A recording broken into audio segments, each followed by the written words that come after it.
Morning guys! Bibistahin ko po yung aking mga grafted na bougainvillea. Ayan o.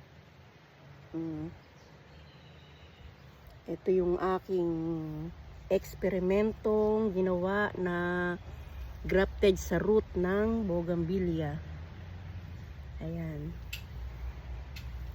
At namumulaklak na nga siya. Tatlong kulay ito pero dalawa lang ang lumabas. Siguro namatay yung isang nilagay ko. At eto naman po yung sanga na pinutol-putol ko. Ayan, pinaputol ko pala, hindi ako. Ito yung mga sanga na pinutol-putol ng asawa ko. Ayan, parang nagmistula siyang bonsai. Kahit bulok, tinutubuan pa rin siya ng mga sanga-sanga. At ayan na nga po, namulaklak no. Ang ganda ng bulaklak.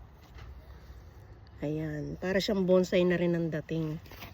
At dito naman po sa isang ito na po yung aking pinutol na ugat doon sa ating puno ng bougainvillea. At heto na ngayon, grafted din po ito.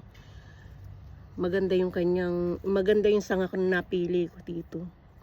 Maganda yung sanga, Marami siyang mamulaklak. Saka hindi masyadong sensitive. Kasi ayan na nga po, lumaki siya dun sa pinaglagyan ko sa kanyang ayan grafted. So ayan ang ating mga eksperimento.